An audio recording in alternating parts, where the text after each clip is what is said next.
All right, let's dive deep into a topic that's absolutely central to India's national security, its nuclear submarine program. Now, for anyone studying for the GS3 paper, you know this is a critical piece of the puzzle. We're going to break down the latest developments that have the entire defense world talking. So let's get right into it. So here's our game plan.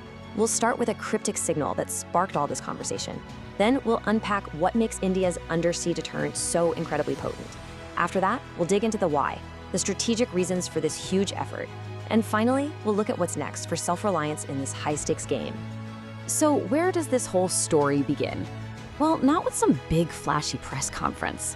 No, it starts with a single, mysterious word that popped up online and sent a wave of speculation across the globe. Okay, so picture this. It's April 3rd. Defense Minister Rajnath Singh puts out a post on X, and hidden inside that message is one word, Aridhaman. Now, you have to understand, this wasn't just a casual mention. In the super secret world of strategic defense programs, a word like this is a signal, a quiet nod to a massive achievement. But what exactly was it hinting at? And that brings us to the million-dollar question. What is INS Aridhaman? Well, it's believed to be the third and by far the most powerful of India's nuclear-powered ballistic missile submarines, what we call an SSBN. Think of these vessels as the ultimate guardians of a nation's security, and its quiet entry into service is a massive leap forward.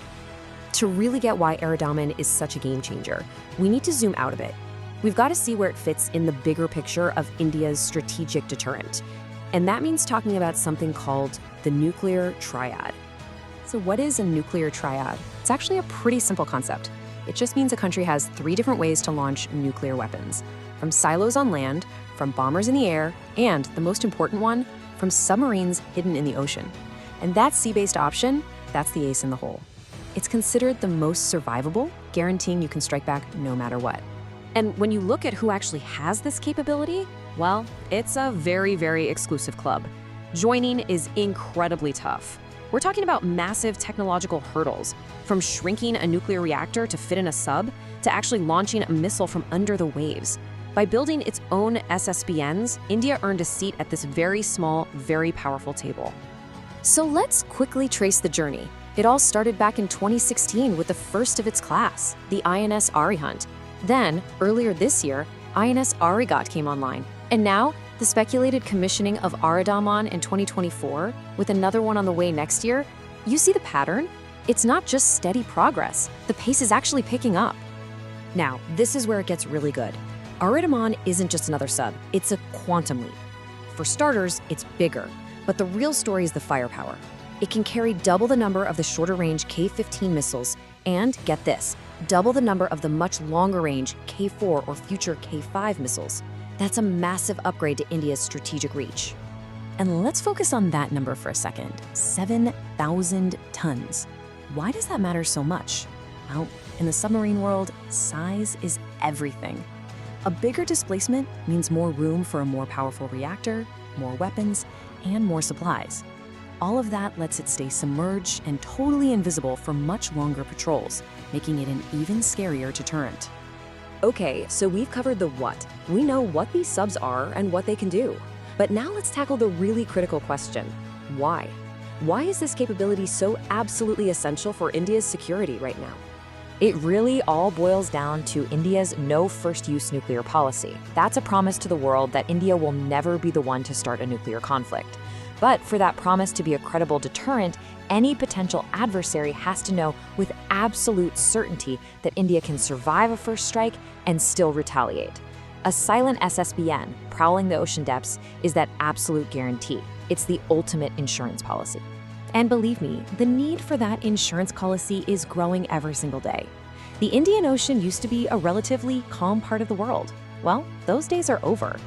The strategic environment is heating up, especially with the constant presence of Chinese ships, including these so-called research vessels. These ships have dual-use tech, meaning they could easily be mapping the seabed for their own submarines. That makes our own hidden deterrent totally non-negotiable. And this quote here really hits the nail on the head.